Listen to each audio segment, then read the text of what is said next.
You're watching Story Scroll. Real stories, raw emotions, and endings you'll never forget. Let's scroll into today's tale. My brother stole from our grandma, framed me for it, and my entire family believed him. I was kicked out with nothing. I'm 24, recently graduated, and living with my grandma for the past 2 years. My parents are divorced, and since I'm the one closest to her, I've been helping her with bills, cooking, and just general day-to-day stuff. Grandma is, well, she's amazing but extremely trusting. She doesn't trust banks at all, so she keeps cash and some jewelry hidden in her house. She always says better to keep it close than let strangers hold it. And because of that, she relies on me a lot to help her manage it, which makes what happened even worse. I also have an older brother, 28. To everyone outside our immediate family, he's the golden child. Successful, charming, always smiling, always responsible. The thing is, that persona is exactly why he's so dangerous. He gets away with everything. Every little mistake, every questionable decision, somehow comes out looking like he's a hero. Meanwhile, I've always been the quiet one, the scapegoat. If anything goes wrong, I'm the default culprit. Growing up, it was obvious. Birthday parties? He'd get the expensive gifts. I get leftovers. Family vacations? He'd get praised for helping and organizing, even if he did nothing. And now, looking back, there were red flags that I ignored, thinking it's just him being competitive. But the lying, the small manipulations, the way he'd twist stories in front of family, it's all hitting me now like a slap in the face. Anyway, last week everything escalated. Grandma realized that a large cash envelope she had saved for emergencies, $5,000, was missing. She was frantic, pacing her small living room, crying, asking if anyone had seen it. She hadn't accused anyone yet, and I was genuinely panicked for her.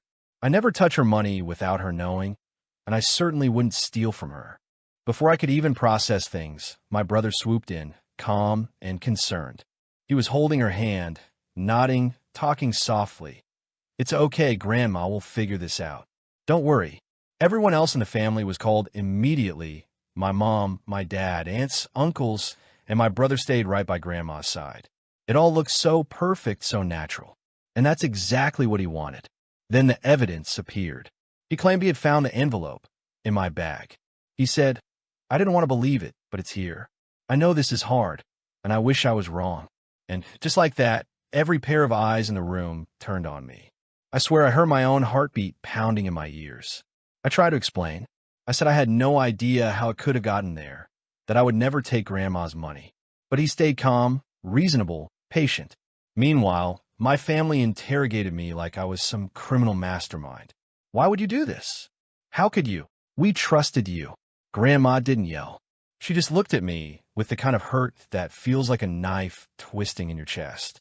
And then she said the words that I'll never forget. "I raised you better than this." I was in shock. Kicked out. That's it. My brother didn't have to defend himself. Everyone just assumed I was guilty. My parents and extended family said I needed to leave until we figure this out. No one called the police, thankfully, because now I realized that could have made things even worse. But I left with just a backpack, my phone, and a heavy heart. My phone hasn't stopped blowing up since. Messages, calls, texts from family accusing me of betrayal. I've been staying at a friend's place, trying to process it all. Every time I think about Grandma, my chest tightens. Losing her trust, even temporarily, is the worst part. And I can't stop thinking about my brother, that smug, innocent face he wears while he ruins my life. I don't know how I can prove my innocence. I don't have any proof yet. I don't know who to trust. And the worst part? Everyone already decided I was guilty before I even said a word. Reddit, what do I do when your own family believes lies over you? How do you fight when the world is against you, and the person who set it all up is grinning, watching it happen? Update. After being kicked out, I ended up crashing at a friend's apartment. It's not much, just a small couch and a shared bathroom, but it's better than sleeping in the streets. I don't have much money. Most of my savings were in my apartment, and I left everything behind. The past few days have been rough. I've barely eaten, I'm constantly on edge, and my phone won't stop buzzing with family messages accusing me of theft. My mental health has been spiraling. I can't stop replaying that day over and over in my head. At first, I thought maybe I should just accept it. Maybe my brother was right. Maybe everyone was right, but something didn't sit right. The more I thought about it, the more I started noticing details that didn't add up. For one, the timing of when my brother found Grandma's cash envelope is suspicious. He was the only one home with her earlier that day, and he knew exactly where she kept her money. It's like he was waiting for the perfect moment. And why would an experienced adult, who supposedly found it by accident, leave it in my bag in front of everyone? It was too neat, too convenient. Every instinct I had screamed that this was planned. Then something else happened. Late one night, my phone buzzed. It was a message from my cousin, Lena. She said she couldn't openly call because she didn't want anyone overhearing, but she wanted to share something. Grandma doesn't even remember you borrowing anything. And I saw your brother buying a brand new phone yesterday. He didn't even tell anyone he needed money. I don't know, just be careful. That was the first real lead I had in days. My stomach tightened. Maybe this wasn't my fault after all. Maybe my brother really had set me up. I decided I had to start gathering proof, anything that could show my innocence. I went back through old messages between me and Grandma, trying to see if I had ever mentioned taking money or if she had ever asked me for anything. Nothing. Then I asked neighbors discreetly if they had seen my brother around or if they noticed anything unusual. One neighbor mentioned seeing him carrying a small bag to his car around the time Grandma's envelope disappeared. That set off alarm bells. I also checked the area's local pawn shops online, thinking maybe someone had tried to sell stolen items. And sure enough, I found a record that matched the description of Grandma's jewelry, and the seller's name was my brother. My heart raced, but I knew I had to stay careful. I printed out the receipt, saved screenshots, and even found a security camera from the pawn shop showing him handing over the items. I confronted him privately over text, carefully, trying not to alert anyone. At first, he denied everything. Then he tried a new excuse. Grandma gave it to me. She wanted me to handle it. That's impossible. Grandma didn't even remember giving anyone anything, let alone him. I screenshot his messages and kept them safe. Every time he slipped up, I saved proof. The next day, I decided to reach out to my uncle, the one family member I could trust to be reasonable. I shared everything I had found. I expected anger, disbelief, maybe hesitation. Instead, I got shocked silence, then guilt, then a barely audible, "I think you're telling the truth." My heart lifted slightly, but I knew it wasn't over. Grandma had to hear it for herself. I tried to call her, but she didn't pick up. My uncle suggested I wait until the evening, when the rest of the family would be around. That's when I knew it would explode. The confrontation was coming. I sent another detailed message to my uncle and let him decide how to handle it. He promised to help me set up a family group chat so we could talk everything through. When the chat started, my brother immediately went defensive. "I don't know why you're making this into a big deal," he typed. I was stressed. I was trying to help Grandma. And now everyone's attacking me. He tried to twist the story, shift blame, even suggest that I had somehow framed him in revenge. But I had proof. I shared the pawn shop receipt, the security camera screenshots, and his contradictory messages. One by one, family members started questioning him. The group chat was silent for a long moment, and then Grandma finally wrote, I don't remember giving you anything." It was like watching a storm break. My brother started panicking, typing fast, trying to explain, but the evidence was overwhelming. My uncle, my cousin, and even a few aunts were calling him out. "Stop lying. The proof is here."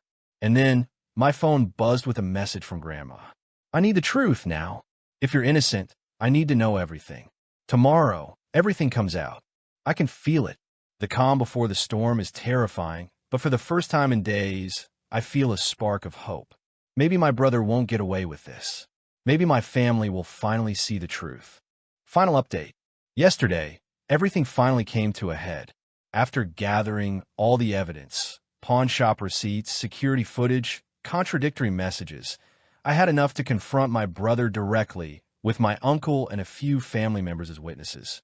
At first, he tried the same old routine, calm, charming, plausible. But the look on his face changed the moment Grandma typed in the group chat, "I need the truth now." The evidence was overwhelming. The screenshots, the pawn shop records, the security footage, all pointed directly to him. He couldn't deny it anymore. After a long silence, he finally cracked. I, I needed the money, he admitted, voice trembling. I didn't think anyone would find out. I thought you'd be the perfect scapegoat. You were always quiet, always overlooked. I never meant for it to get this out of hand. I didn't know what else to do. Hearing him confess made my stomach twist. Anger, relief, and disbelief all at once. All the betrayal, all the nights spent wondering if my family would ever believe me, finally made sense. My brother had carefully constructed a lie, and for a while it worked, but now it was unraveling. Grandma's reaction was heart-wrenching. She was silent for a long moment. Then her voice cracked through the chat. I can't believe I misjudged you. I trusted him over you, and I was wrong. I'm so sorry. I could almost feel her tears through her words. Later, when I spoke to her on the phone, she was crying and apologizing endlessly. She even had a small health scare. She fainted from the stress of everything, and that terrified me. But she's okay now, and we talked for hours. She said she'd never stop trusting me again, and that meant the world. The family fallout was immediate. My parents were furious, both with my brother and with themselves for believing him so easily.